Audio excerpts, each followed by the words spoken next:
During the last lecture, we have discussed about the center of a group. Let us recall it again.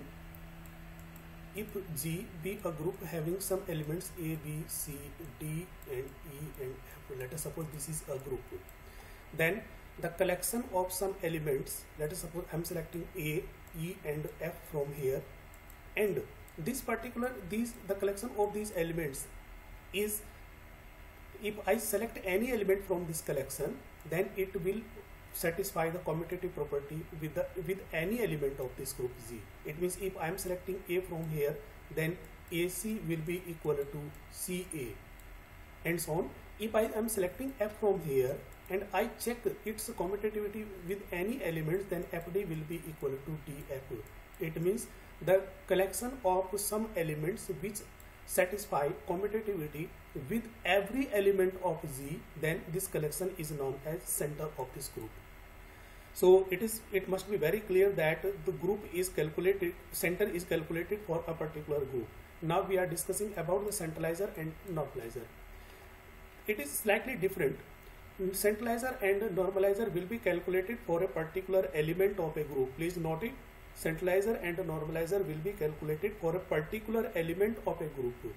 If I am selected any element E from here, then which are the elements that which will be the elements which can satisfy the commutative property with this E. So let us suppose this B is the element which has commutative property with this E. It means EB equal to BE. And there is one more element F which is also commutative with this E, then EF will be equal to FE. So here we are selecting any element from G, and for that element we are identifying that which elements can satisfy commutative property with this element E.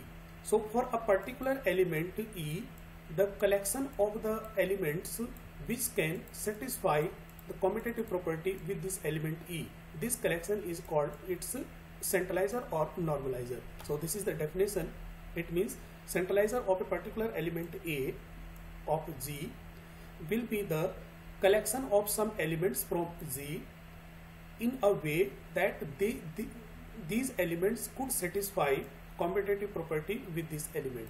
This is the standard definition of centralizer and normalizer. Now we will prove one theorem, and in this theorem it is stated that the center of a group is always a subgroup of Z. To prove this result, it is sufficient to show let XY inverse, which is the element of Z, because Z is a group, so this condition will hold for Z. Now we wish to show that XY inverse belongs to the center of group.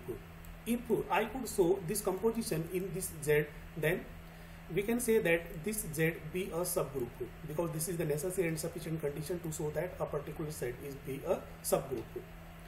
As we know that identity is the at least element which will follow commutative property with every element of this group, of any group Z.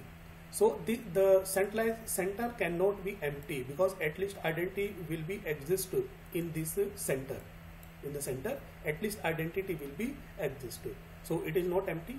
Let us suppose we have two elements in the center of group, then these elements will satisfy commutative property for any randomly chosen elements of G. Here we are selecting this small g from the group, and we are writing the commutative property because X and Y, these are the elements of center.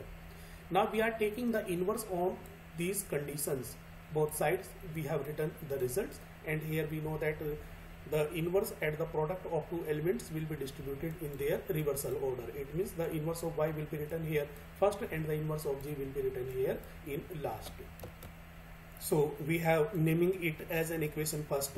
Now as we wish to show that XY inverse is XY inverse, this is the member of centralized center. Now we are taking the product of this element XY inverse with any randomly chosen element Z. Now here we have applying associative property. After that we have used our result, because Zx will be equivalent to Xg, as X be the member of center. this is written as it. Here I am multiplying here by G inverse G, because its value is equivalent to identity, so there will be no effect after multiplying identity. Now we are again applying here associative property. After applying associative property, we are applying here equation number 1, result 1, so that we could write this in this manner. Now here we see that the product with Z, the product of xy inverse with Z is commutative. Here I am writing Z with G into xy inverse, which is equivalent to xy inverse into Z. It means this is the element which is commutative with a particular, with any randomly chosen element of G. So this will belongs to center, because the center is the collection of such elements which are commutative with the remaining elements of group Z, because this is the element which is always commutative with any arbitrarily chosen element from Z. So this will belongs to the center. As this composition is belonging to the center, that is center will be a subgroup, because it is the necessary and sufficient condition to prove that a particular set is a subgroup.